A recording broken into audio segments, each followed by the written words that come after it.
Ooh. Can we do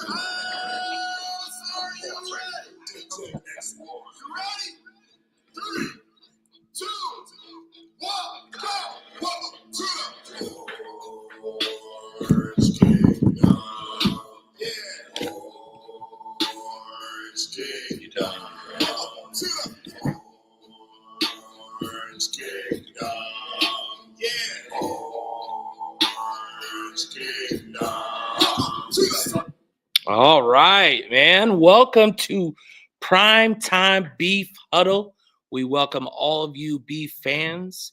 I'll let you say the new slogan for 24-26 because that's going to lead us into everything else about what this podcast is going to bring for 2026. Kendall, I'll be happy to do that, but I think there's one thing we should do before we do that. Even though this is our first episode, I really think we've got to give a major acknowledgement to Matt Patton, who was for several years has been the host of our official podcast show, and very appreciative for Matt. And I mean, not only Matt is the fan, Matt's a game day volunteer, Matt's a community ambassador, he's a former rump roaster, filled in for Coach's show. Absolutely, so I think we probably wouldn't be doing, before we even get into that part, we got to give Matt just one more thank you for everything he's done for the Omaha Beef organization, yes. Going from prime cuts and everything else. And he was doing stuff with Inside the Walls. He was really working with the NAL.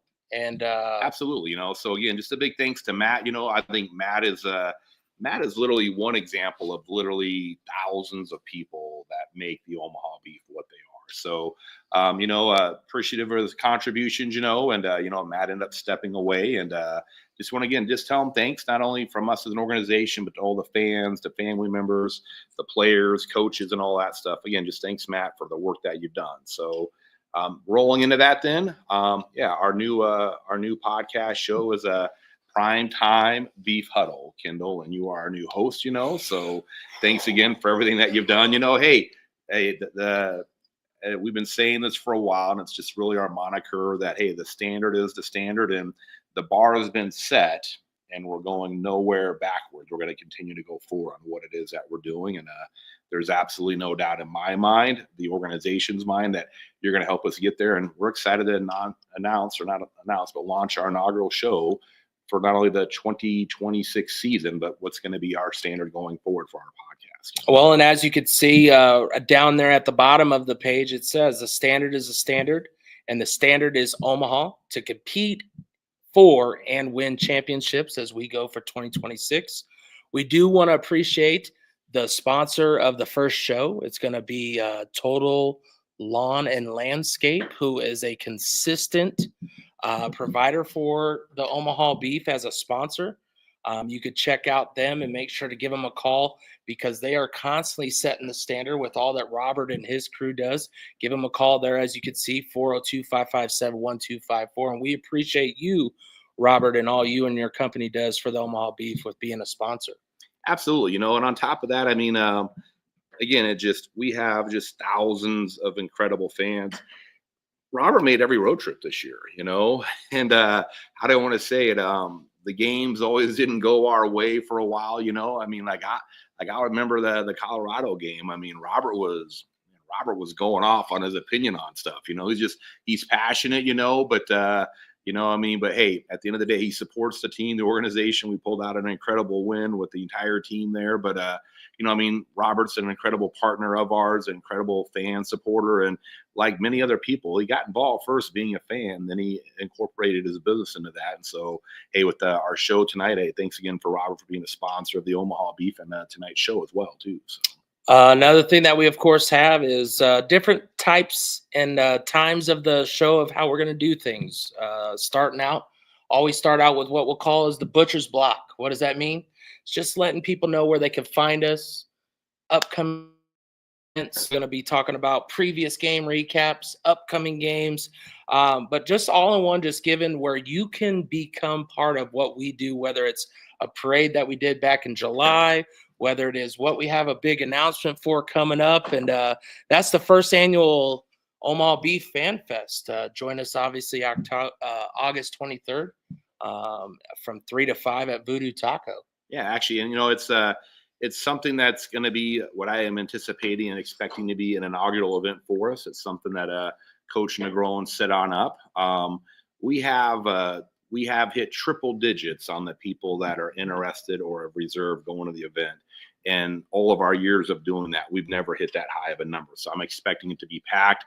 There's going to be a lot of exciting stuff going on. But, Fan Fest is really going to serve as our first event of the 2026 season and our kickoff of the season. And we're going to be sharing with fans. There's numerous announcements that we're going to be talking about. And then we've even talked about some stuff as well, as far as we're expecting to have our 2026 uniform mock-up designs, not just a picture, but the actual uniform there. The fans are going to vote on those. We will be having a live player signing as well. And I don't know, it hasn't been confirmed, but very high probability we'll be adding another member of our coaching staff as well that hopefully can be in attendance. That will introduce some live to the fans as well. Coach Negron, Jeff, myself have just gotten back from league meetings. We go to Vegas next week for league meetings. I'm going to tell you right now, there are still, it does not happen. There are still at least 3, if not 4 teams. I have not talked to Commissioner Eichart yet today that we'll be announcing for the 2026 season. And speaking of Commissioner Eichart, he's going to be doing a live Zoom meeting with our fans as well. So this is really going to be something that's going to be a lot of fun and excitement for our fans to be able to just find out what's going on for the coming 2026 season. So, it's I'll call it our Daytona 500, like in NASCAR. That's what we're going to use to kick off not only the 2026 season, but all of our seasons going forward. Fan Fest will be an annual thing that we do going forward. And this will be at the Voodoo Taco downtown. You'll want to make sure to come out and hang out. And of course, through these podcasts and interview, we'll have the next thing will be the standard setters. So that's where I'll really talk to those who continue to push for the Omaha standard, as you can see with our new phrase. Of course, today we're going to have Coach Negron along with Ricky here, kind of just talking about what had happened, no stats, no nothing, just kind of the process to how we are today and who we are today. And as we're moving forward, we had a lot of player signings already, coaches signings, and just kind of talk how we got to where we are today and how we're going to push forward. And then we'll go into what we'll call the live huddle. Are you going to be a part of the live huddle? And that's where we're going to have not only where you, the fans, can partake and put your questions in the live, whether you're watching us on Facebook, YouTube, Twitter, any of those, you're more than welcome to put your question out there. And when you do, you'll want to put hashtag Omaha Standard. So then we know that's a question you really want to get out there and you want it to go to us answering. And if we don't answer it live on the show, no worries. I'll also follow up and try to get you any of the answers that you're looking for. So that's going to be a fun time where we're inviting you to join our huddle here with the Omaha Beef, where it's beyond the interview and it's giving you, the fan, the opportunity. And you never know, we might have someone earn something called the fan appreciation. And that just is the top fan who shares our stuff on social media, because we can see those things. We can see those who ask the best question. And if we feel it's the best question, might get you a discount or something on some gear, some swag, might give away a t-shirt. You never know what we could do in a show like this, where we really want you, the fans, to be a part of it. And then, of course, it'll be the last segment where we just kind of wrap it all up, the final word, and we kind of just recap what's going on and make sure that you're in the know and making sure that you're aware where you can see the Omaha Beef besides just the games. That we appreciate all you guys coming out, and especially in the community. We have community events, whether it's us hosting a Super Bowl party. Still got to find that place for this year. Never know where it's going to be. We've already got it lined out. Let's go. We've already got it lined out. He's got stuff I don't know. No, and I said, yeah, and Kindle, it's, and also too, this show is evolving and we're still setting stuff up. Going forward, we're going to try to work to do a better job of getting comments from people and questions. So we have a lot of people already watching already. We can tell just by the number looking at it. We're going to try to coordinate, but we're going to do something tonight. We're going to ask. We're going to select 3 random fan questions from tonight's show. So start putting your questions in there. And if we select one of your questions to ask, we'll be giving you an Omaha Beef shirt. You little stop on by the office and pick it up. So we're going to have that going on. And this is just going to be stuff that we're going to continue to do. And then on top of that, I guess we'll get Coach. We'll get Coach on over here. Let him come over here and grab a seat, Coach, if he wants to come on around here, because the huddle, prime time, the huddle is going to go I think he was going to sit over that Oh, way. You're in the okay. middle. That My way you're in the bad. middle, Kendall. Yeah. Still working through some stuff here. You know what I mean? We're going to get really close and buddy here. But on top of all that, though, and then Coach, you got to get in here too. Got to get in. Yeah, I'm here, people. How you all doing? He's got to get in. But our podcast isn't going to be like right now. We're at the office for full transparency. We're down here at Beef Headquarters. We're down here at the Slaughterhouse. But the show is going to go on the road as well too. It's going to be making appearances throughout. And I know, Kendall, we didn't spend a whole lot of time going through our format, but we're always good at winging stuff. And I'm going to scoot over just a little bit. That way we can kind of get Coach in here a little bit better. Yes. But I think, probably a combination of you and Coach Negron. We'll call it like, hey, future heads up alert. We have one change coming already for the 2026 season in regards to the coaches show, and it's going to be a future host of our podcast coming up here next month as well. We can probably roll into that and probably bring on our first special guest and chat a little bit more about it if you want. Yeah, I got you. Did I screw that up too much at all? No, Right, you threw it right. We're gonna welcome our new home for the 2026 coaches show. We're gonna welcome the owner, John King of Goose's. John, how are you doing tonight? Hey, you guys. Thanks for having me on tonight. Hopefully you can hear me well enough. Can't hear John. Can we hear John? No. How about now? Oh, I know why we can't hear John. Because this is in the headphone set. See, we learned. Technical stuff here, Yep. John. Nope, Hey, you're John, good. Hold on. John, go ahead. There you go. There we go. Now we got you. We got you, John. We can hear you Always loud and clear now, buddy. Always something. You can hear you just fine, man. Can you hear us okay? See, he thinks it's that. Are y'all getting me at all? We got you. Yeah, we It's got us. you, John. It's We us, got you. not It was you. us, John. It was us. Welcome, Goose's there in downtown Pavilion. As you can see on the bottom there, that's where the official coaches show is going to be. Welcome to the show, John. Hey, y'all. Thanks again. Sorry having to repeat a little bit, but thanks for having me. I'm super excited to be part of the show here tonight, as well as just being able to shout out what Goose's is, y'all, and the partnership that we got going with the new coaches show coming to be put on there at the Bar and Grill, and let folks know we're not just a bar and grill. We're more than that. We're the Goose's experiences. A couple of y'all have already been able to attest to, and some of the fun stuff that we got going. Yeah, I think it's Coulter. If I'm not mistaken, Coulter, everybody who knows me knows I love specialty drinks and everything else. And I know he's more than just a bartender and everything else. I'll call him a mixologist. But Coulter and the rest of your staff. But I've never been to a place before. You go on in and they have John, you guys have like your standard drink menu, I'll have to actually grab Robert, tonight's show sponsor. Robert and I have been known to have a couple adult beverages, you know what I mean? But I tell Coulter, hey, I'm in the mood for this and this. I don't like that. And I don't want that. And he comes back with something, and I don't know, he makes some concoction that's not on the menu, but it's fantastic, just so you know. But on top of that, like I said, John, with the coaches show for this upcoming season, Goose's is actually, I'd say, a 5-minute drive from the arena. It's going to be centrally located, which we think our fans are going to be excited and fired up about. Excited to have you on board as being a partner of ours. But on top of that, like I said, we're going to be the Huddle's going to go on the road. It's the Huddle's going to go on the road. And Do you know what Goose's has? All-day breakfast. On Sunday, On right? Sunday. Yeah. All-day breakfast. Well, I think for full transparency, Just FYI, John, you have all-day breakfast on Sunday. Guess where I'll be? Sir. Hey, I love it.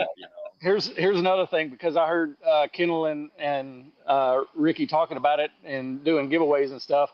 I'm going to say for the first 10 beef fans that go in the next, say, 24 hours and give my team the number 78, they'll get a half off their appetizer.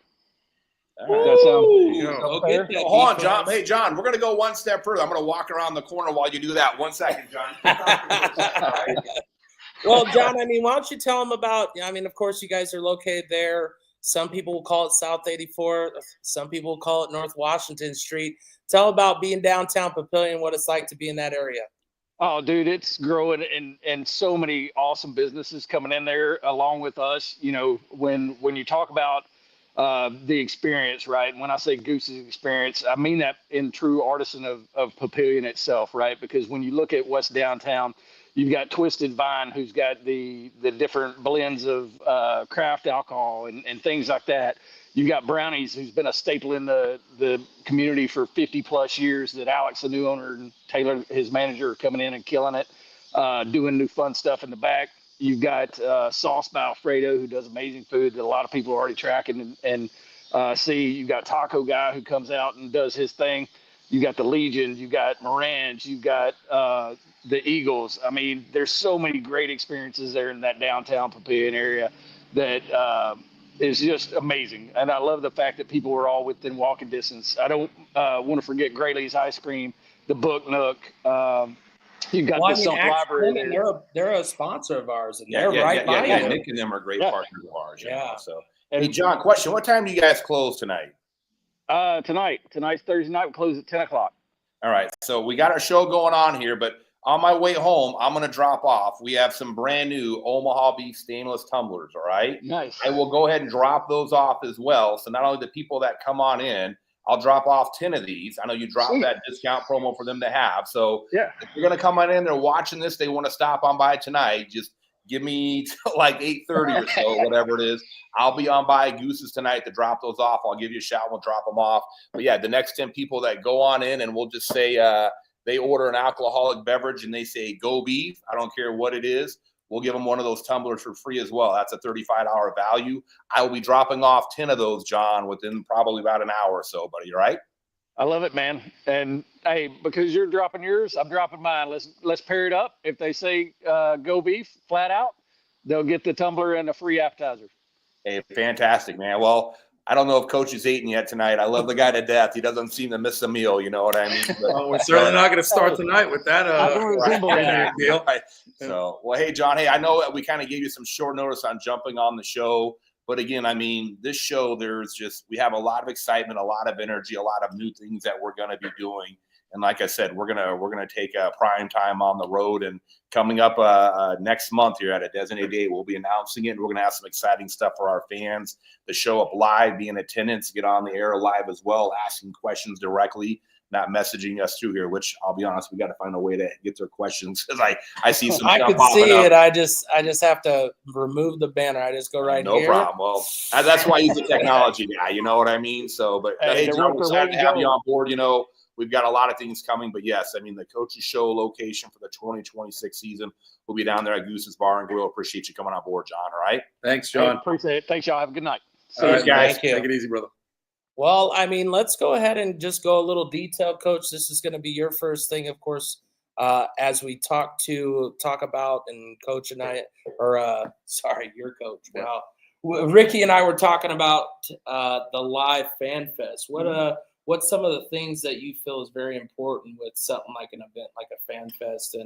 And this is your first go around, you know, for the Omaha Beef. Yeah. So, you know, probably the most important thing is that I don't screw it up. Right. But, you know, I think it's a way for us to kick off the season, to get the fans reinvigorated about, you know, Omaha Beef football. There's really no off season for us. I think Ricky would attest to that too.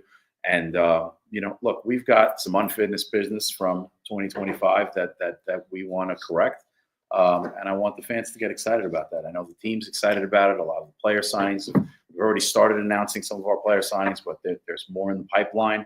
And I think fans will be excited about who we're bringing back to Omaha for 2026, some of the new faces we're bringing in. And I just want to start building those relationships, because this is the team that the fans are going to get behind, and this is the team that's going to, you know, finish the job. Again, we did everything we could in 2025, but the nice thing about football is we get another chance to kind of avenge what happened. So time to get excited, and that's what FanFest is about. Well, and of course, he did say how you brought this upon us with being a regular at Voodoo Taco. I do like some Voodoo Taco. And taking advantage of that atmosphere at Voodoo Taco. What is it that you really like about it? First off, I just love downtown Omaha in general. I just think it's a really great atmosphere. That I think you know, there's just a ton of things to do down there, and Voodoo Taco's right in the heart of it. The food is great. They've got you know, kind of a sports bar atmosphere, but the food is elevated. They can do you know, just your basic beer drink. Everybody knows I love Coors Light. They can do mixologist stuff for Ricky over here, so he's happy. So they got a ton of margaritas. They appeal to both, you know, both ends of the spectrum in terms of crowd. And they've been dedicated to us. They love the team. Their owner and their staff are big supporters of the Beef and are happy to be a part of our partnership family. And so they're getting rewarded for this too. They deserve to have a fan fest because they've been really good to the team. Well, of course, that's our first up-close event coming up where you get to meet them. But I'm just going to take it into the interview part between you two. And my biggest thing is, a few months ago, you had decisions to make, and you're here now. What do you feel your growth is for yourself and for the Omaha Beef from when you had to make a coaching change, which some people take for granted and think that those are just guaranteed, and others think that, we're on a standard that's different and we're looking for that standard? Again, it's I'm very man. We're getting that backdrop on. You know what I mean? One of the times it's going to fall on us. I see a rock. I guess, hey, just to kind of like revisit that. At the end of the day, oftentimes people look at what's right in front of them. And look, I've been doing this for a very, very, very long time, and for me, it's a fine balancing act of looking not only what's in front of me, but what's 1 week down the road, a month down the road, 6 months down the road, a year, and so on and so forth. And and at the end of the day, make no mistake about it. Every decision I've made, there are people that are out there just waiting. They're just waiting for it to slip up. They are. Whenever you've done what we've done over an extended period of time, people love us or people hate us. And the people that hate us, I think they hate us because they're jealous of us, to be completely transparent about the whole situation, the whole dynamic. I'm trying to be very politically correct because there's so many things that I want to say. But what I liked about the way you did it, you manned up and said, if I lose this game, when Coach Negron was brought on, it's on me and not on the players and the coach. It takes a true owner to say that, right? Like, you can easily flip a switch and say, hey, it's not mine. It's not me. But everything's been own. You're right, Kendall, but really at the end of the day, I've got to give nothing but, I made the decision, but me making the decision, the ripple effect of that decision was really spread amongst other people in the organization, the coaching staff and the players. Yeah. And, some players bought in, some people didn't or whatever, but, at the end of the day, hey, the championship game didn't go the way that we wanted. But we got there.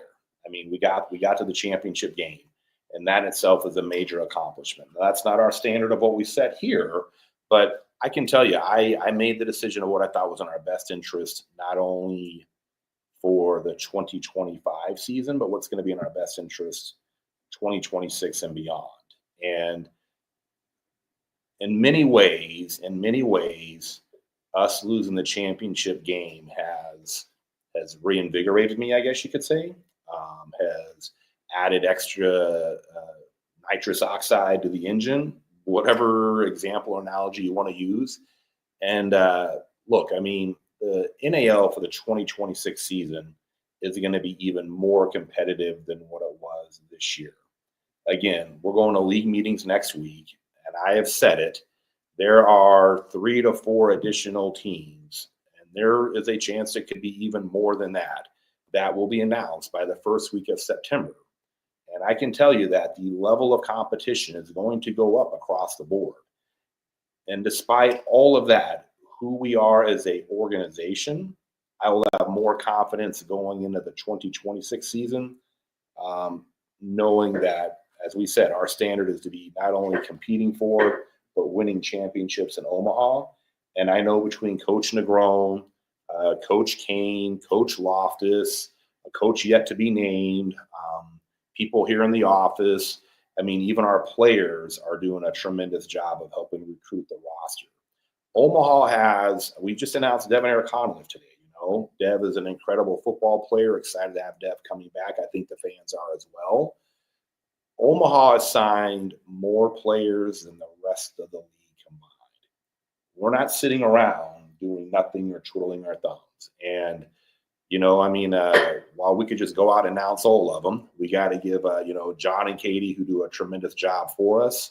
we got to give them time to get the graphics and all that. And, we do want to kind of trickle out our player signings and announcements and stuff. But like I'm telling you, the league's going to be more competitive across the board. But I know that whenever the 2026 season not only kicks off, but when we go through the season, people are like, man, this is Omaha Beef football right here, is what this is. And it's a testament to Coach Negron and the entire coaching staff, the job that they're doing. We go back and forth in the office all the time. I mean, Coach, I know you love it when we talk football because I give you my perspective, my idea, and all that. I try to stay out of your way, but do absolutely. And Coach, I think we make some pretty darn good magic with the stuff that we do with you and the rest of the coaching staff. And I'm telling you, B fans, indoor football fans, like us or hate, it's coming for 2026. It's coming. I mean, and I'm just going to leave it at that. I mean, we are getting other coaches from other teams that I feel like we are putting pressure indirectly on them because on our owners' calls, they're like, Jesus, man, is Omaha like signing freaking half the roster in the United States or what? It just stuff is going about. And it just,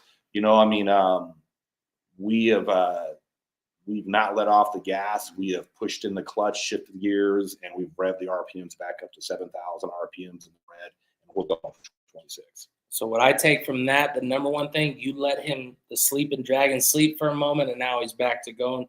Coach Negron, we'll go to you on this factor. I mean, you get a call to come join a team that, like you've said before, is like the Yankees for arena football. Now you're here 5 months later. What's kind of your thoughts so far in this past 5 months? Where do you feel you guys are? And my thought right now after what he just said is I want to put a helmet on. But, look, I've been open about this in the past. I don't take for granted my experience in Carolina. I think that journey prepared me to lead a franchise. I have been gifted the privilege and honor of leading the most storied franchise in indoor football. I don't take that for granted. I don't. And I remember my first press conference. I said I didn't want to be that guy that ended this, the regular season winning streak. And I certainly didn't want to be the guy that changed the standard to not reflect what I know this man wants in his franchise and his football team. We made the championship. That's not enough. I didn't come here to just make championships.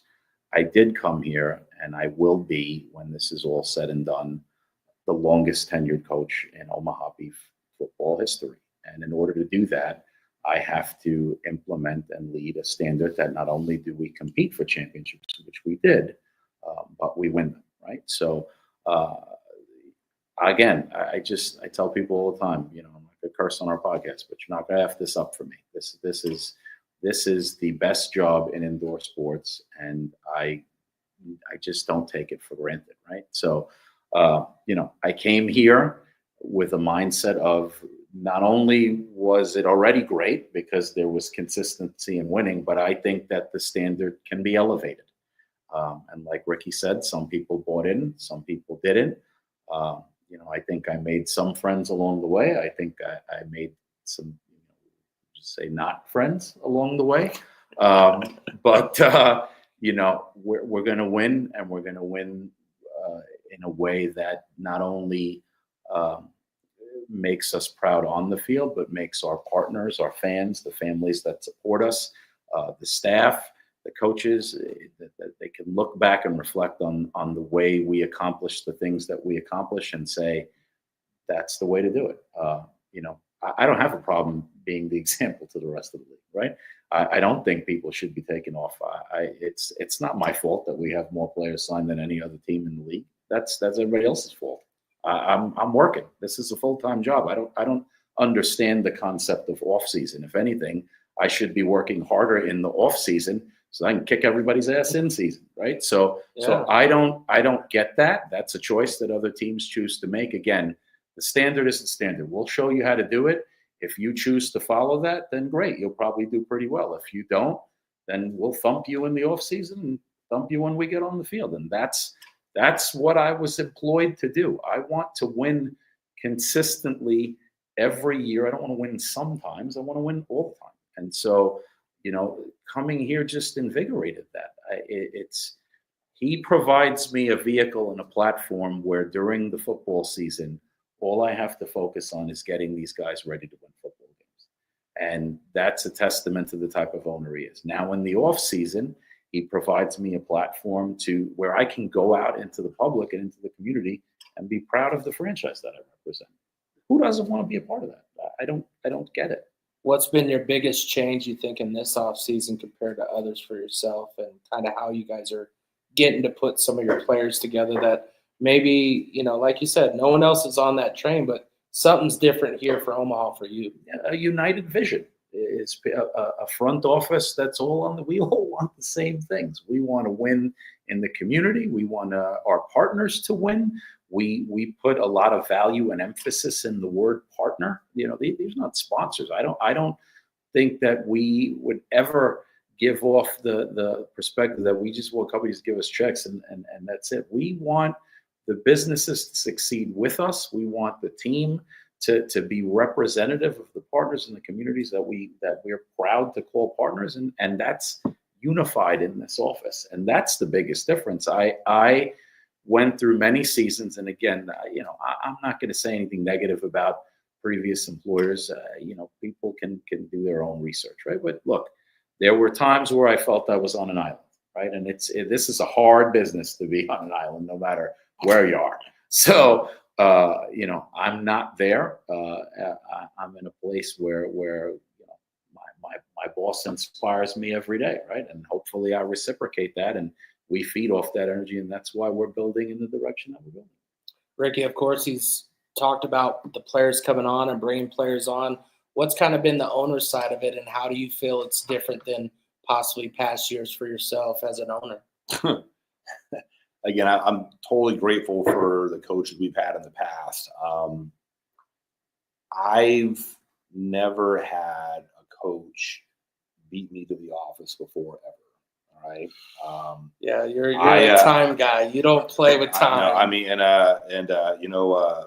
good friend of mine, and indoor football coach as well. The first day, in the office on that Monday, I'm talking to Coach Rez, who at the time was the head coach of the Wheeling Miners. And if he's listening, which wouldn't surprise me if he is, I was talking to Coach Rez on the phone. I'm driving down 72nd. It's I think 7:15 or something like that. So 8:15, he's on Eastern time. I'm talking to Coach Rez on the phone, and I'm waiting at the traffic light to turn there in front of Subway and the gas station. Coach Negron drives the Omaha Beef Jeep Gladiator. So if you ever see that thing off-roading or doing something it shouldn't be, please call the office, because I know who's driving it. But anyway, so I'm talking to Coach Rez. on the phone, and we're talking about stuff and everything else. And he's like, "Hey, best of luck with Negron," and we're talking about some other stuff. And he's just like, "Hey, looking forward to it. Sounds like there's a problem. Hopefully there's not a problem." Not for us. Sounds like all right. a problem for them. I need to stay you with don't my comments. look So back to my story. So it's about 7:15 on a Monday, and I'm talking to Coach Rez. Well, then Coach Negron's calling on myself. I'm like, what the hell is this guy calling quarterback? You know what I mean? And so I'm driving past Subway, and I'm like, "Hey, Rez, I got to go, man. I got to call Negron back and find out what he wants, So I didn't give him the key fob yet or whatever. I pull into the, and you can't miss the Gladiator. When the parking lot's empty, that thing's like a beacon of light in the middle of the parking lot. He's walking around the arena trying to figure out what door to get on in, I've been there. So go to this door. Yeah. Well, he couldn't have got in that early. Got my steps in. Yeah. So, but that was his first day on the job. And it's easy to do that when you get hired. You know what I mean? I think we've all seen it when you get new employees, new people working with you. They're all fired up. They're on their P's and Q's and everything else. Well, what is it? What's August? What today? August 8th? Yeah. All right. I mean, he beat me to work today. It's so here we are 5 months later. He still beats me to work. I beat him sometimes too, so you know. Yes. But this is 7:30 or something like that today. I mean, he was already here. I mean, he beat me today. And so, Coach Martino Diaz, who has an association with the Beef as well, he said his saying all the time is iron sharpens iron. And we all directly and indirectly push one another. And there are people that will crumble in that environment, but there's also people that will thrive in that environment. And I'll let everybody else take a guess what kind of environment is going on here, if you're crumbling or thriving on what it is and what's going on. Like I said, people talk about the Dallas Cowboys, one of the most hated organizations in the United States, and I just don't understand why they're always on the beginning show on ESPN when I'm watching it, getting ready in the morning. Because I'm a Niners fan. Well, but they talk about them because they're popular and everything else. I mean, we're like the Dallas Cowboys, you know. People love us or hate us, you know. I mean, Negron and I, we share this in common that we're both Yankees fans. People love you or hate you if you're a Yankees fan. Now, I mean, Aaron Boone's got some problems coming. That's all I'm going to say. But Making it tough. I'll tell you that right now. He's making it hard. Yeah, but no, I mean, it's we as an organization are thriving, and we will continue to thrive. And again, we will not stop on what it is we're doing year after year after year. We're going to continue to push the envelope. We're going to continue to evolve. We're going to continue to stretch ourselves. We're going to continue to get better at what we do. We're going to take the bad things and make them good. We're going to make the good things and make them great. And we're going to make the great things fucking phenomenal is what we're going to do. That's who we are as an organization. And that goes down every level that we do. I mean, it's true. I mean, I'm just going to, John and Katie. I mean, look at the graphics they did today for Devin Conliffe, all right? And then all of them, you know, I mean, I'm telling you right now, I mean, I know players and other teams in our leagues. Why can't we do it like Omaha? Whatever. I know it's happening. And even though they don't do it that way, we have our standard and our expectation, you know? So, I mean, heck, you, John, Katie, and I, we met here, 2 days ago? We were till 8 o'clock at night going over stuff after you guys worked full days yourselves because we're committed to how we're going to do stuff, you know? And we've added another team member on, Nicole as well, who's going to be incredible at what it is that she does, you know? It's not just graphics. It's not just ticket sales and partnerships. It is everything, you know. It is everything that we do, and we're not gonna change the standard of what we've got here and what we're doing here in Omaha. Well, to answer your question, I got a little you bit of a went tangent good. there. All right, there we go. Coach Negron, of course, with all the players, I think some of the hardest things that some of the people who watch what we do don't understand is keeping the players a part of the Omaha Beef. Right. What do you think is probably the hardest part between now and January for you? Not only, yes, we sign players, but they're obviously trying to get their opportunity at a higher level as well. What's kind of, you think, some good things? Well, I think you hit the nail on the head actually toward the end there. You know, a common misconception is that when a player doesn't return to Omaha or any other team is that the team doesn't want them. That's not the case. In a lot of cases, these guys have played, again, at a franchise that is watched. We have a responsibility to showcase these guys on the platform that they play on, and sometimes they get discovered and they go play at higher levels. And I'm not going to stop anybody from that. I know Ricky and I are on the same page with that. We want these guys to elevate and go to the next level. This game has a very short time span. So if you have opportunities to move up, you need to take them. So that's the first step. Now we do have guys that you know, for whatever reason, we can make Omaha home for them for the long term. Some of these guys live in the area, and when the season's over, they go back to their regular jobs, their families, their careers, whatever it may be. And so there are plenty of opportunities for longevity here in Omaha. That's up to the player, right? A lot of that obviously has to do with production on the field. But again, one of the things that I'm looking at is their impact into the community, right? How do they represent the franchise? And so that's a big point of emphasis for me. It was hard to fully engage in that mindset when I took over mid-season, right? Because again, I'm inheriting something, and then they have to get used to a new voice and new leadership. That takes time, right? So now we have an off season to really craft what we want the representation of the team to look like in the off season, and then as we get into in season. And every signing, and I will say every signing reflects what I expect in character before what I expect on the field. There's a lot of football talent out there. There's a lot. But you have to act and conduct yourself a certain way to put on the orange and black uniform. And so what you see being announced reflects what I think the team should look like in 2026 and beyond, off the field, probably much more than on the field. I like that. But also, I'm going to add one thing as well, Kendall. Coach, we were talking about this today, and we won't even mention who the players are, but I'm just telling you, one, we made how many hour round trip was that when we went to, I'll say a certain set game. It's not the only one we've gone to. We got back like at 4 o'clock in the morning or something. I mean, it was like We're not 21 no more. I mean, we were trading off driving home and everything else. We were negotiating the last 2 hours. We Who's were doing it? We were. He won. So, but there are things that we will do that other organizations will not do. Okay, and that ties into the success that we have on the football field. And I'm just going to say it. Some organizations don't put in the time, work, and effort that we do. And so the easy thing for them is, and I'm just going to say it, if a player's resume shows that he played for the Omaha Beef football, I'm going to tell you right now, there's a lot of teams that will sign that player sight unseen. Sight unseen. Because they know, like you said, when you wear the orange and black, what kind of a player they're working and doing their due diligence on and everything else. Yep. Sometimes players don't return because teams will rely on us to do the heavy lifting and the hard work. And then all of a sudden they want to try to come cherry pick and take some of our players afterwards. That happens. And we're not the only organization that happens to. Yeah. There are organizations and coaches that I respect that not only do I respect them as individuals, some of them I'm really good friends with as well. Those are the people that push us. I mean, those are the ones that push us. And I know that they experience the exact same thing that we do. But Coach, sometimes players don't sign with us because other teams make it a priority to come after the players that we had, in essence, to, I guess, maybe put in a cheat code or cut corners that we as an organization have not and will not cut.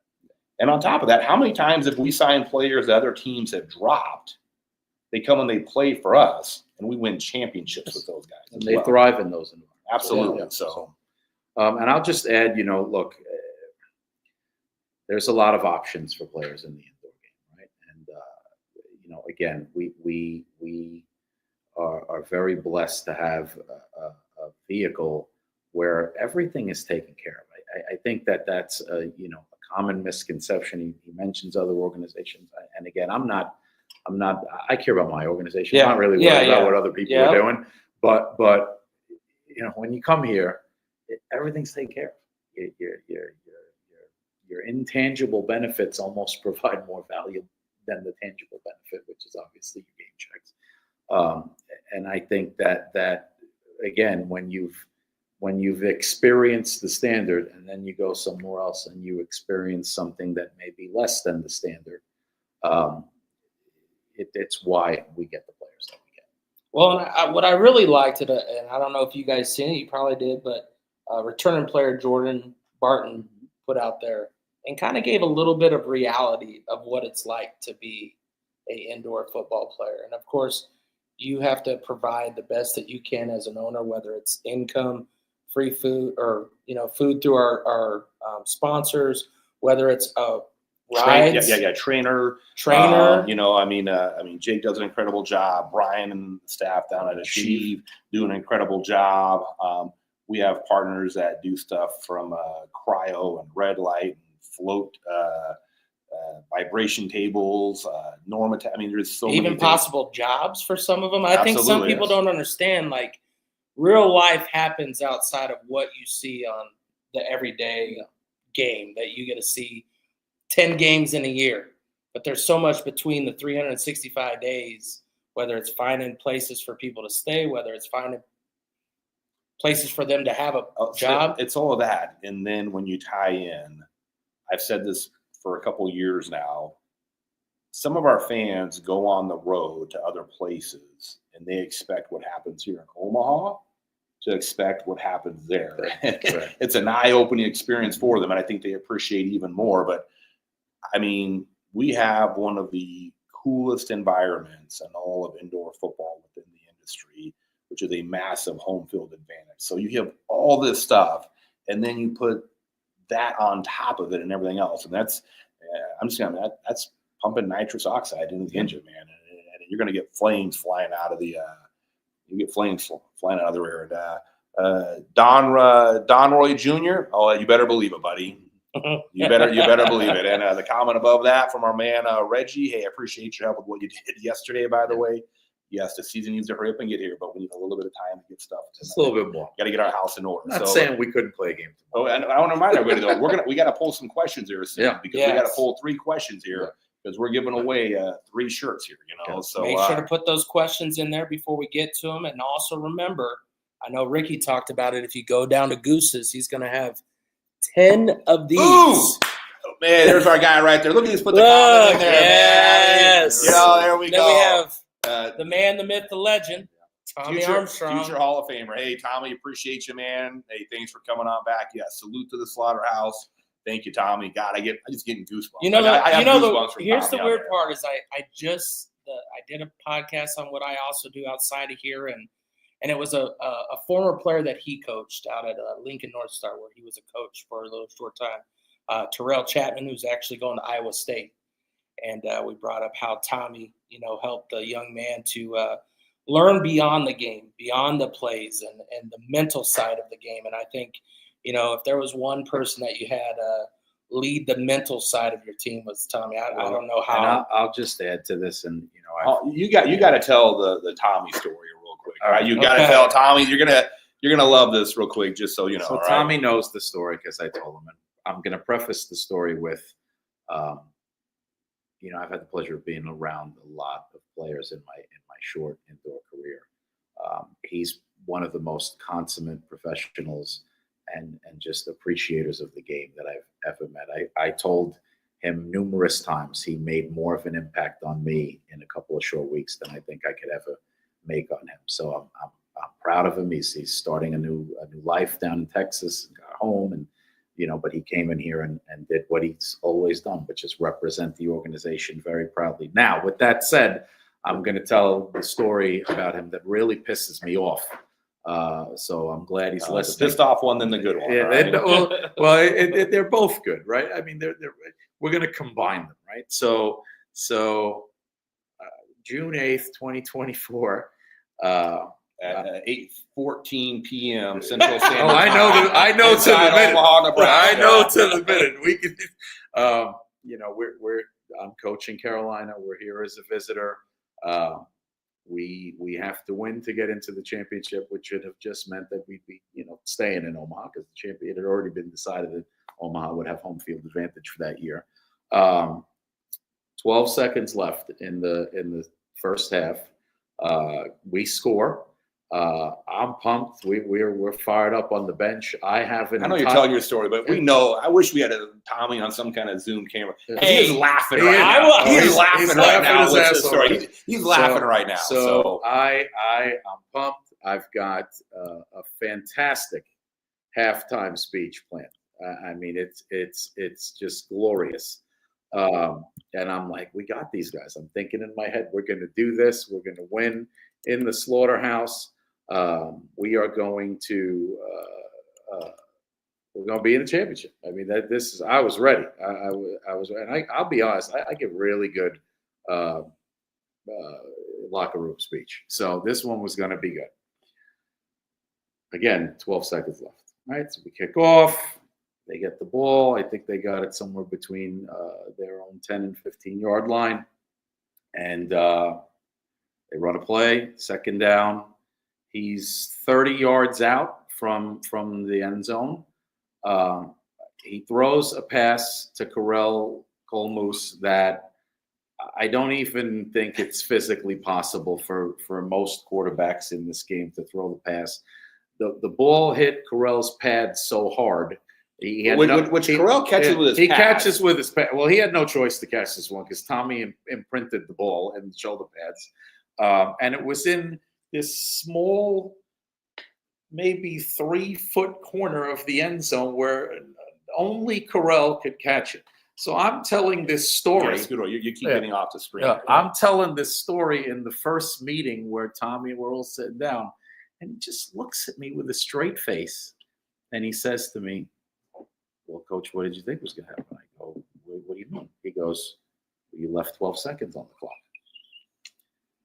And there's nothing to say after that. Like, what am I supposed to say? Like, I'm supposed that you couldn't ask for a better setup. 12 seconds, I'm supposed to go there. So long story short, we go into halftime now down 19-16, and then everybody knows the rest. They wound up winning the game.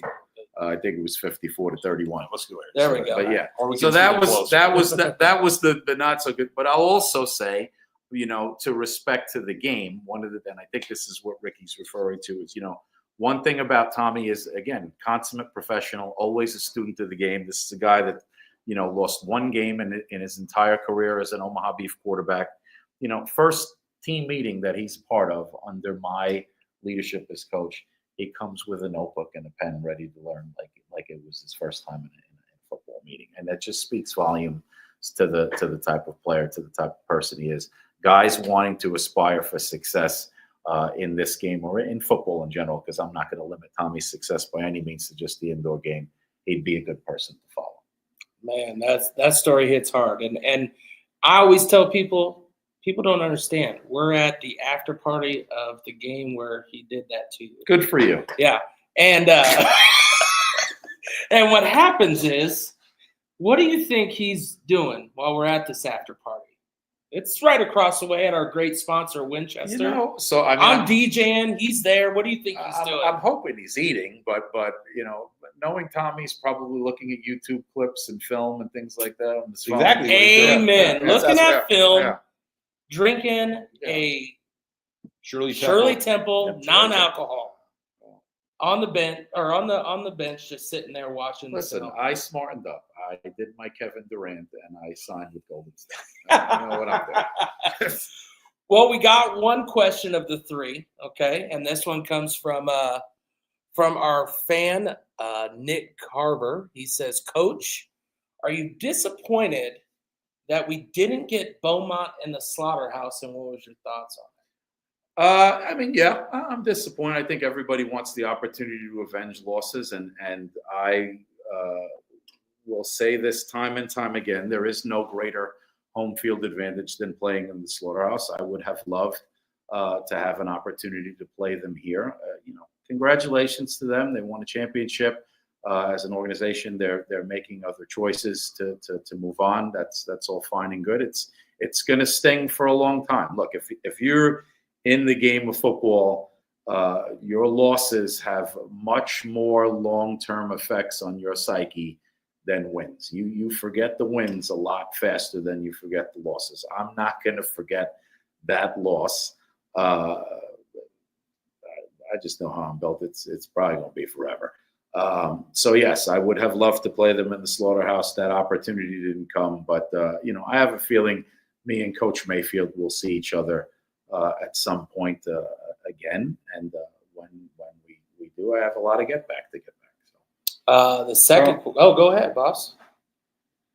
I'm sad as well. I'm not going to say what I was going to say. Never mind. I'm not going to say what I was going to say. Okay, we got him to not say something. That's a bonus. Great job. I'll tell you what I was going to say afterwards. He's doing it for a reason. So, Nick, make sure to call the office. You get a phone or a shirt. Get it out.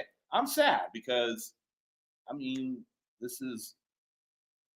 Beaumont's going to be able to rest their hat on beating us for the championship game. Yep. And it's never going to get taken away from them.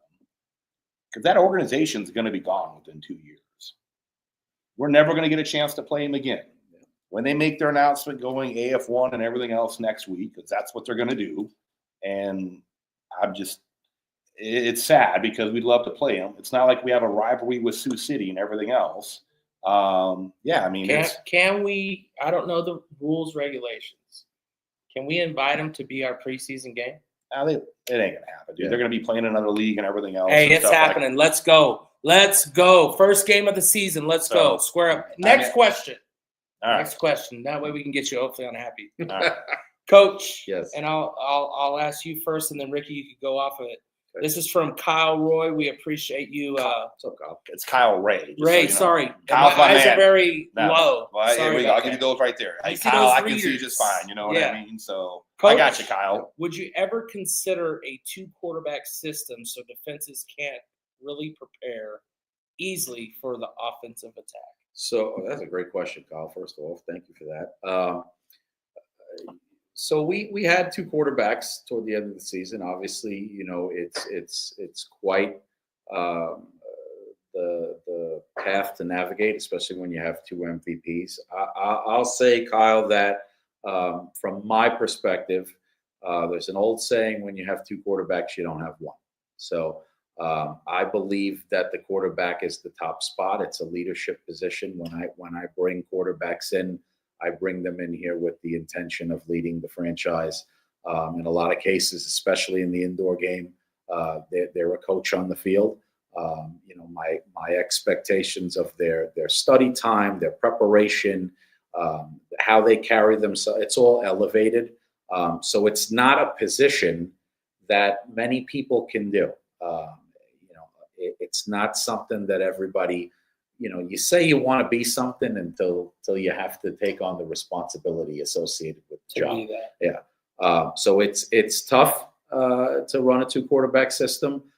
It's equally tough to play quarterback for me. So to answer your question, Kyle, no, you won't see 2-quarterback systems in Omaha as long as I'm the coach. Ricky, from an owner's standpoint, how is it trying to keep 2 quarterbacks interested in staying with the Beef that can play the game like you had to do towards the end of the season? You know, I mean, first of all, hats off again to Zoe and Tommy. They had a working relationship prior to playing in Omaha, because that's just not an easy situation or dynamic for anybody. And they handled it fantastic. Professionally. Yeah, they were, you know. And Coach, I don't disagree with you. I mean, I don't disagree that, hey, when you have 2, you don't have 1 or whatever. We had 2 starting quarterbacks that could have won a championship. Agreed. I mean, so, and that's an abnormality is what it is. But, you know, I mean, it's difficult, you know, I mean, because players want to play, you know, and a lot of players are type A personality. And I mean, I've never met a person that says, I want the ball, or don't put me in, coach. I want to, I don't want to be in on the game I don't want to be in the game when the game's on the line, this and that, or whatever. I'm just going to sit this one out or whatever, you know. They all want to play. And, you know, I mean, hey, they have way more athletic ability than I do. And so hats off to what it is that they do. But yeah, I would say that, try not to pay attention to the question that David Peterson popped up I'll here, you know. with that. I'll try to focus on what you're saying. David, you got me. Good props, buddy. You got me, you know. You know, I mean, it's a slippery slope. Here's what I'll add to, just from the pure game part of it, right? Quarterbacks get into a flow, right? Yes. There's continuity. It's like a point guard. Yeah, it's like point guard. There's continuity with the receivers. There's continuity within the flow of the offense and the playbook. It's hard to start and then stop the car and then start it again and then stop the car. And I think where you saw that, if you look at the last game of the season where we did try to utilize both Zoe and Tommy in the game, we went up fast. Zoe came out hot. You're talking on the road. On the road, yeah. On the road, yeah. On the road. You know, Zoe came out hot. We were up 16-0. You know, Tommy had just gotten back with the team, right? He had spent the year recovering from injury and stuff. It took him a little bit to get going, right? It took about 2 or 3 drives before he got into the flow. And I'll tell you, I don't think that it would have been good for us offensively or for Zoe for me to take Tommy out after 2 or 3 drives and try to get Zoe to restart the car again, right? Yeah. So I think that's where you have to be careful when you think about a 2-quarterback system. Now, if you have 2 quarterbacks that have very different skill sets, one is a pocket passer, one is more of a runner, you can play with the game a little bit, but, you know, give a little bit of credit to defensive coordinators. They know what you're doing based on what athlete you have in the game, right? So it's just not something that's easy to navigate in 48 minutes, right? It doesn't. The game's too fast, especially in arena compared to out on the open 60 field. minutes. You mentioned basketball. Yeah. Now I'm doing 12. But I'm just saying, it's just that different to where the speed of the game is too fast to make a change for them to catch up to it. Yeah. So, Kyle, make sure to reach out and get you a free T-shirt. That's a great question. That was a great question. Yeah. Last one. Do we have a question for? We had Nick's. We had Nick's. Nick's got a shirt. We got two down. We got two. Last one is David Peterson, and we'll start with Coach first, and then I'll come to you because the owner's side of it's different. Coach, what leagues have you coached in or played in? I've been an NAL coach the whole time. Okay. Yes. The question for David Peterson was, will there be a time that you think Omaha will ever go to the IFL? David, that is above my pay grade. What would be your thoughts as a coach, I guess? When people are trying to ask the league and why this league, what's your thought as a coach? So from a football perspective, if the stars aligned and the NAL was no more and the Omaha Beef needed a place to play, the transition to the IFL would be relatively, I don't want to use the word easy because all the IFL coaches are going to get bent out of shape. The gameplay is similar, right? So that transition would be conducive to our success, as opposed to if we went to an AF1 where they play arena style, the game is a little bit different. Now, I have had the luxury of being in the NAL when they played arena style. So I've been taught by coaches in both formats. I like the game the way we play it now because to me, it's a closer product to the outdoor game. And when we talk about player elevation, the ultimate elevation is for these guys to get outdoors, CFL, NFL, right? So I think we're doing right thing by the players by playing in accordance with the rules that we're playing right now. So could I see Omaha in the IFL? From a business standpoint, again, I'll let the owner talk about that. I know that we have really good product. I have to believe when the IFL gets into off seasons and is looking at teams and locations that they would want to represent the league, that Omaha is at the top of that list. However, we talk about working hard in the off season. You know, that's where I'm going to give my boss the kudos he deserves. Works very hard to make sure that the NAL continues to thrive and grow and be positive, and we've come a long way. I mean, again, we're gonna keep it light here, but I know who was running the league before, and I know where this league was in 2018 and 2019, and where the league is today. And it's peaks and valleys. We were up, and then we were really down, and there was 4 or 5 teams in the league at the end of 2023. Then the CIF and the NAL decided to merge, and we had to go through that. And now you hear all of the great things that are starting to get announced once we get through league meetings. That's a testament to the hard work that he's put in and the other partner owners within the league, right? So my loyalty is to the NAL. But again, if God forbid that all, fell apart, my loyalty is to the game of football. I want to play. We'll go to the IFL and do what we're supposed to do. That's a good answer, Coach. All right, Ricky, we'll let you get out of here on that one since I'll say, Reggie had a great question here we want to jump onto in a second, along with QB1 with the response. But David, answer your question. I mean, never say never. Never say never. I can tell you right now, at the end of the day, it's 2020. We're going to the 2026 season, and then the 27, and then the 30, and then the 35 season and beyond. We will be playing indoor football. We're the longest running franchise in the United States, and that's not going to change. So help me God, not while I'm around. But I don't know if a lot of people know this, but I was one of 8 original people that created the IFL, and we had 26 teams that year. I was one of the 8 people that helped create it.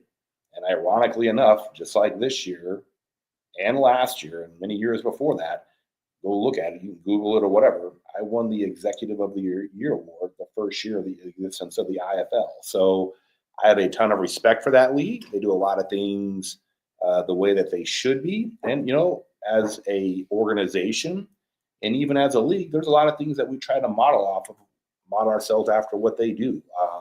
And vice versa, right? Yeah, they're under incredible leadership with Todd Tryon, But look, it's been a while since I've been in the IFL, but I've got some familiarity with that league. Like I said, I'm one of 7 other people on calls creating. It was a merger of the UIF and the Intense Football League, and yeah, I mean, ironically, we had 26 teams that year, and I won Executive of the Year my first year. I mean, it was crazy back then because you had Jim McMahon, who was part owner of the Chicago Slaughter, and Jim Kelly and Thurman Thomas, owner of the team in Rochester.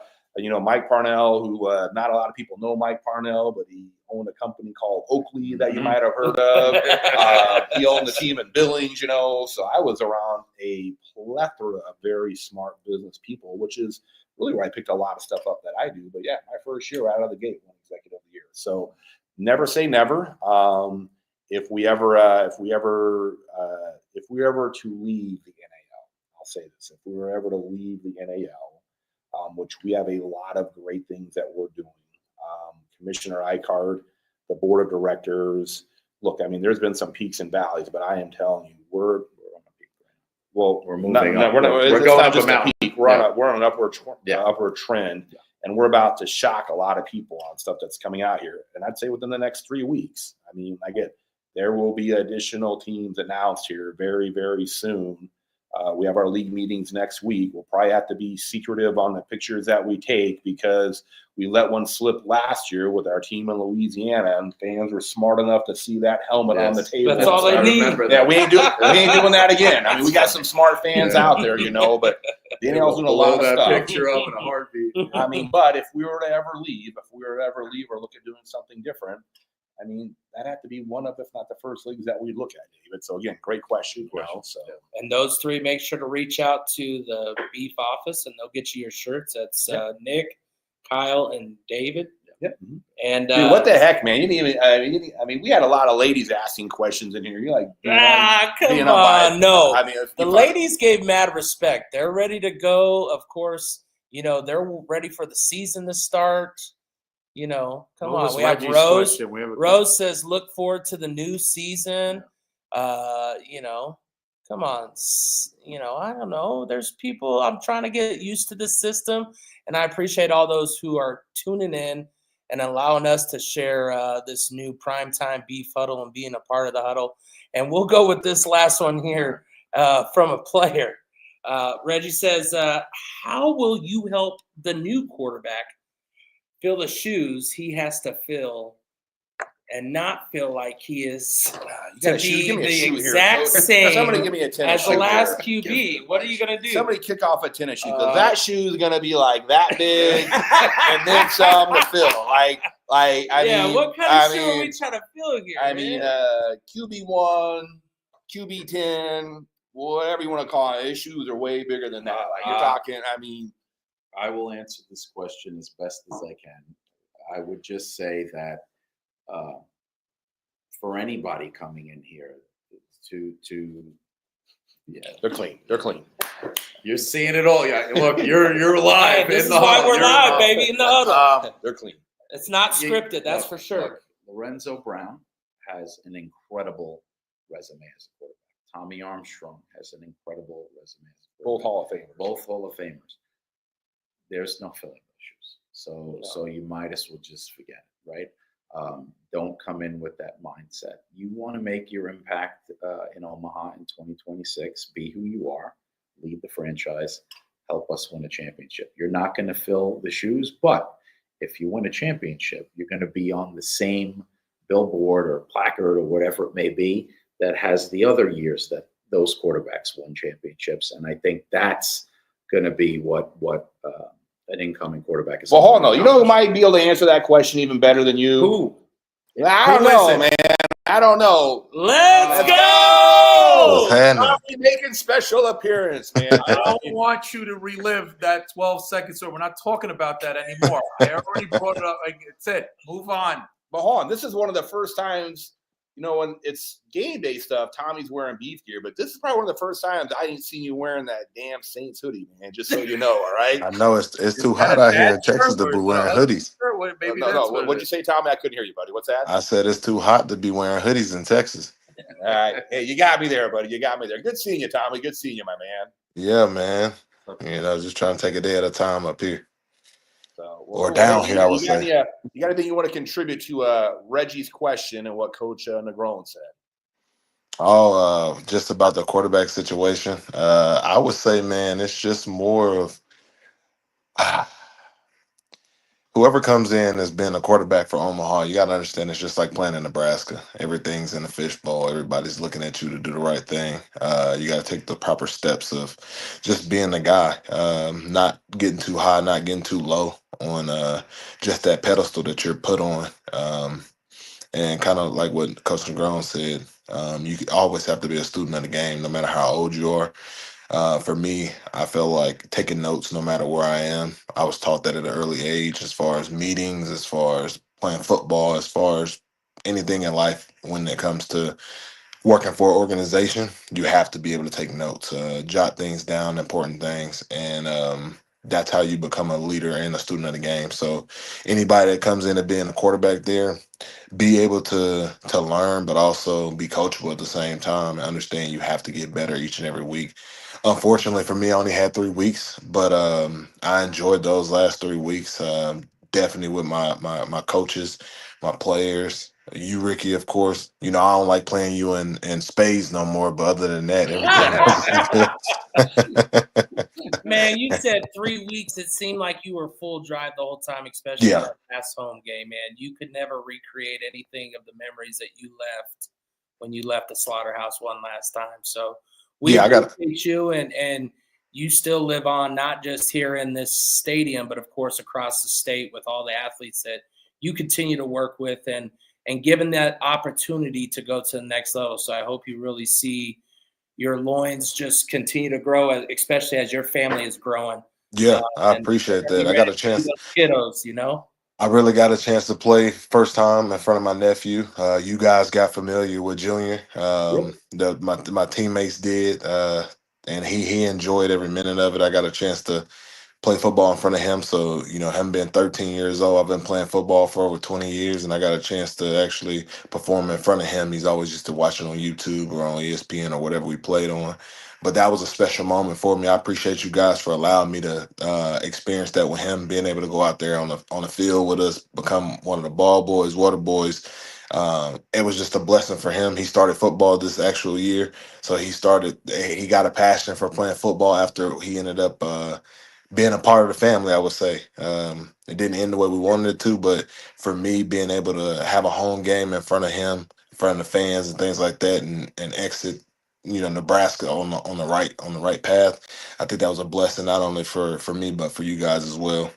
Yeah. Hey, Tommy, I'm going to tell you, Tommy. I mean, look, you've had some incredible games as a player of ours, but I've made this argument here. I think your last game here at home was probably arguably your best game you've ever played. I don't remember what your stat line was. Oh, I do. 12, Oh, I do. 12 of 14. I think he had 6 touchdowns. He had 6 passes, 1 rushing touchdown, over 350 yards of total offense. Yeah, it's well I noted. mean, like I said, Tommy, I mean, it was, it was just like, it just, again, probably, I mean, in my opinion, probably your greatest game you ever played for us. I appreciate that, man, but I can't take credit for all of it. You know, we had ball players all around us. You know, Correll, I think Dev had 3 touchdowns. Tobias had 3 touchdowns. Correll had 2. They all did their part, man, and it was just a blessing of being able to Should be we out let there him with them. answer Jennifer's question? Because you know how fans ask this. Tommy, oh, many man, come people, on, dude. Tommy, we didn't put her up. We didn't put her up to this. We didn't put anybody up to it, but of course we want to let the fans be a part of it. That's the best part about the Beef Huddle. Jennifer Davis just goes, are you thinking about coming back, Tommy? Now, of course, when you left the first time, so many people think they know what they knew and they didn't know you. Mhm. And then when you were about to come back or you were playing games with the internet and having fun, we saw those posts out of the right mind. You come back. Now, what's your answer to someone like Jennifer? So they hear it from you instead of us, or they go, well, the Beef are just making it up. He's not Ricky did something, or Coach Negron didn't do something. What is your honest answer to, are you coming back? Nah, I'm done. You know, I have the one big thing I wanted to do was come back for the 3-peat. Tried my best to get healthy. I ended up being out longer than I expected. I had to have a second surgery, and then I worked my tail off to at least try to come back for the last month of the season, and then I got cleared and things went well. But now being 15 hours away, it's a no-go for me. A lot of people be like, oh, well, you got San Antonio IFL team down here. Nah, I'm good. I've I feel like I've done everything I was supposed to do as far as go out on a high note. Unfortunately, it wasn't with a three-peat, but I got a chance to finish the season with guys that I started with, Chris Perry, Junebug, Dev, Carell. All those guys are a part of a great career that I had in the indoor. Because when I first started, I didn't have an idea of what to expect. I was at Grand Island Danger, then I was at Sioux Falls, and that's when I met, Coach Tatum. Um, that's when I met Lorenzo, and then I got a chance to build that family, not only from the coaching staff for the past 3 years, but also from the player standpoint. And there's not a chance. Sorry for my cousin, but there's not a chance in hell I'm gonna have to go and create a whole nother chemistry that I've had with a group of guys like I did in Omaha. And being in Texas now, it's just kind of like I'm ready to be a fan. I'm ready to keep up to date on what you guys do, because I know seeing the signings and Dev coming back and guys like that, I know you guys are stacking that team ready to go for another one, and I'm excited about it, man. All I gotta ask is, what is the requirements for the Hall of Fame? Because I really need to know. A couple things here, Tommy. A couple things. I was waiting to let you finish. All right. And by the way, Kyle Ray put on here that, hey, we got to give his shirt to Jennifer as well, because that was an incredible question. Yes. Couple things, Tommy. One, Jennifer, he will be back, because whenever the Hall of Fame does come around and stuff, we're expecting number 10 to be inducted into the Hall of Fame. And Appreciate that, man. Appreciate that. that. Just want to lay it out there. I got two last questions. All right. And the first one's I told Coach Negron about the first time we met. All right. Remember we met at the watering hole in Lincoln? Yep. And remember, I think you had ordered 20 chicken wings. All right. And remember, she brought out 20 pounds of chicken wings, and we were eating like chicken wings.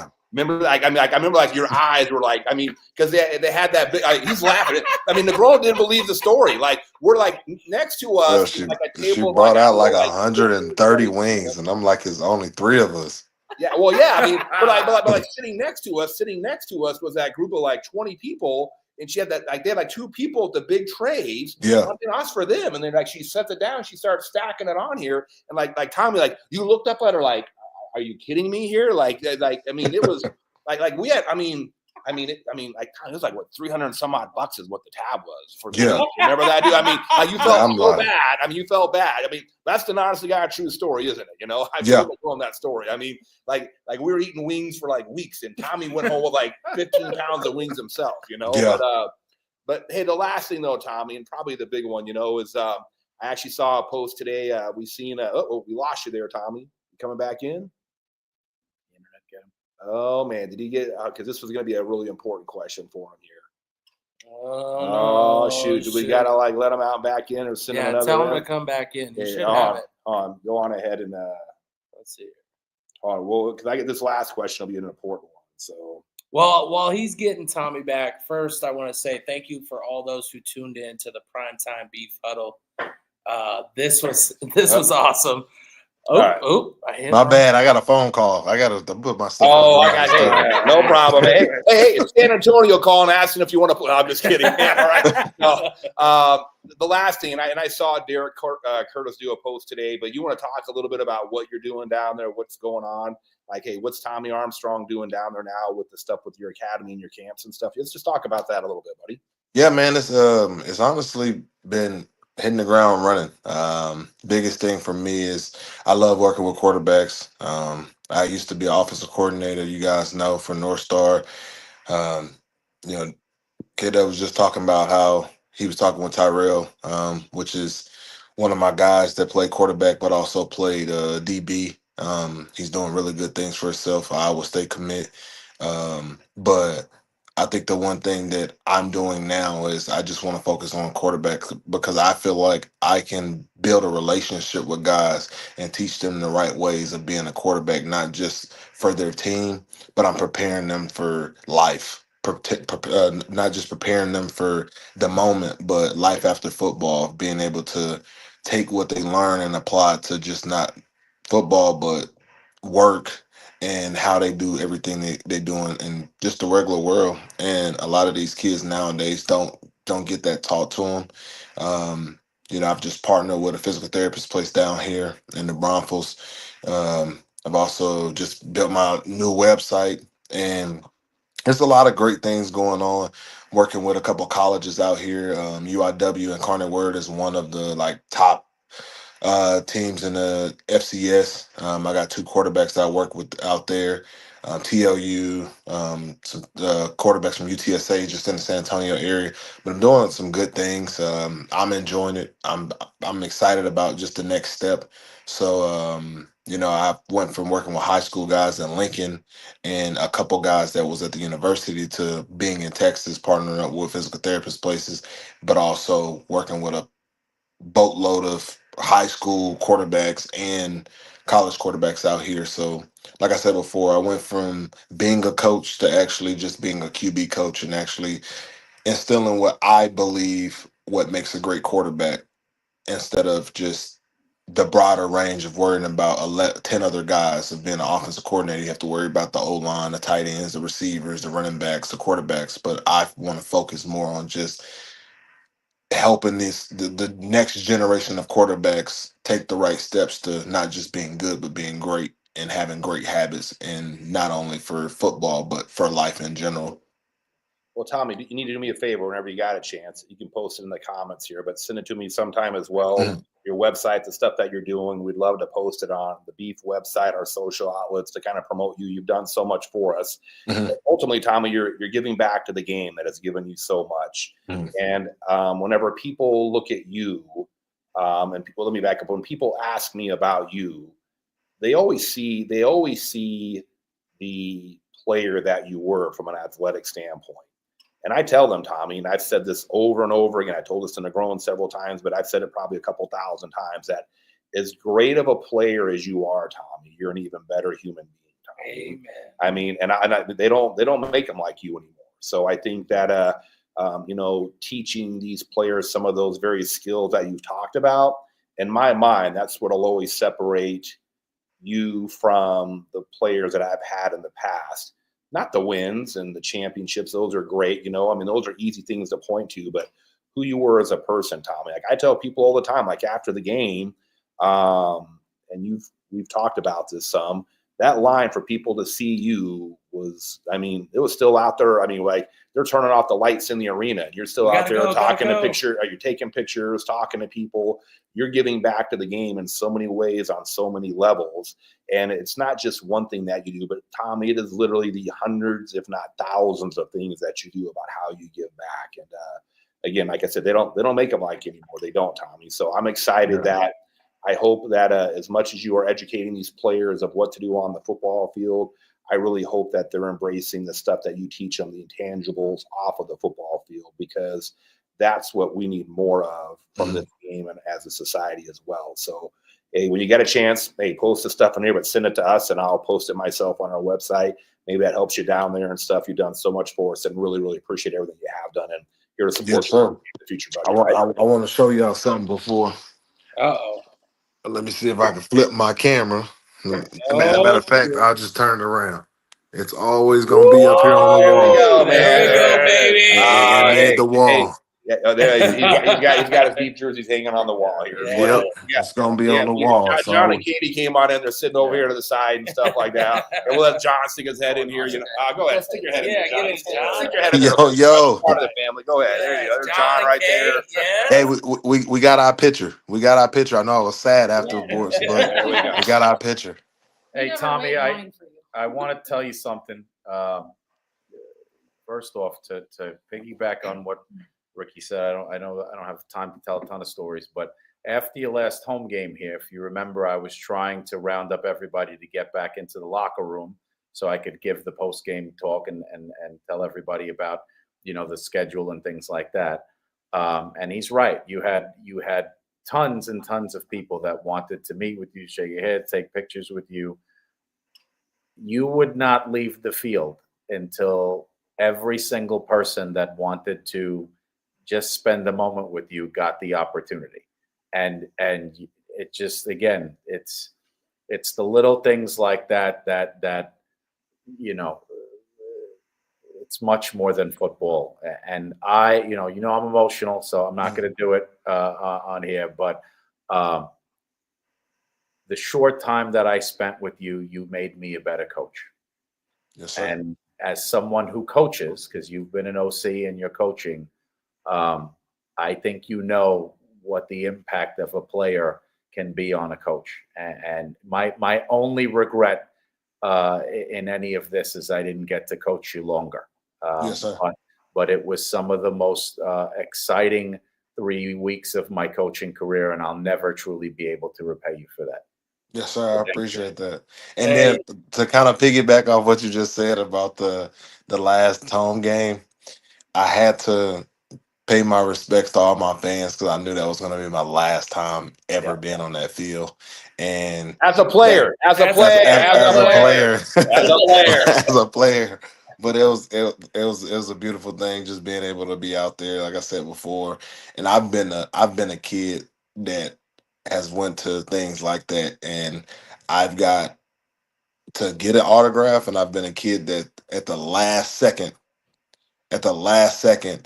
was like, okay, they're all done, they have to leave.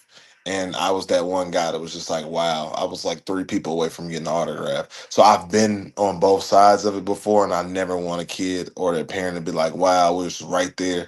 So I was like, okay, look, at the end of the day, Coach can be mad, Ricky can be mad, but I have to make sure I make the kids' day. Because some certain times this may be a kid's last game going to for the rest of the year, and we never know what they're going through. And certain times I've ran into a kid, I would say about a year ago, and he showed me a picture of when we took a picture in 2014, and he's like 19 years old now, and it's like, oh yeah, I was 5 years old when this happened, and he's like, man, I just want you to sign this picture because, bro, you made my life by signing this when I went to my first Nebraska game.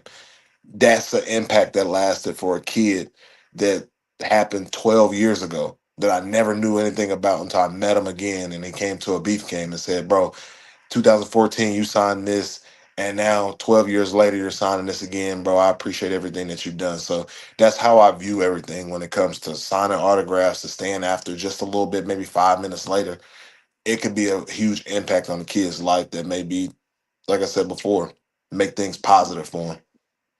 Well, as I always say, my brother-in-law, for those that know, I appreciate everything that you've done for yes, sir. Omaha, Nebraska, and especially the athletes. As you know, my number one thing is always promoting the positivity for these athletes to give them a platform. So, I'm going to say this. He doesn't know, but Tommy's always got my back because, Tommy, this is the only show I'm going to be on for a while.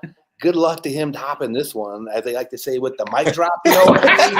I mean, let's just – he got to top the next one, Tommy. Tommy, let him know who he has. This show has gone off the rails, Tommy, as you can let him know. DJ K DuB, he don't miss. You know, yep. Well, hey, Tom, we appreciate you, man. I'm glad you saw the message. Thanks for jumping on. I know a lot of our fans appreciate seeing you. Hey, send me that information on what you're doing, man. I'll be happy to take care of it once I get that from you. Okay, I appreciate y'all, man. Give him one more. Beef, baby. Give him one more. Beef. Yes, sir. There it is. Oh, man, that's a wrap. You know, the prime time beef huddle. The First standard is the standard, and the standard is Omaha. And what are we here to do? Compete and win championships. It's that simple. We're winning this show championship. This show was off the chain. This is great. One last thing. Make sure to get out to Goose's 24 hours. You got 24 hours from right now. You can get one of these cups. I'm heading down there. Ooh, he's heading down there. And a free appetizer thanks to John King. And also, we're going to be doing a live show there. I just found out. I'm figuring it out. One show at a time. I may jump in the car with the boss. I'm hungry. There you go. And then, hey, you got to appreciate Robert again, you know, our sponsor tonight, you know, Robert's Little Lawn Landscape. Yes. Robert, appreciate you being a supporter. Saw a couple comments in here as well, but to all of our partners as well. Kyle Ray's a partner of ours, several other people. You guys help make us who we are. And we're J&K. John and Katie, you know, we're loading for 2026, guys. Hey, We're here ready. we go. We'll see you guys What on the off next season. episode. 2 weeks as we get coach. We'll have to see what we do in 2 weeks. I'm not going to say who the coach Ain't is. gonna be me. That's right. We'll see you guys. Thanks for tuning in. Go Beef.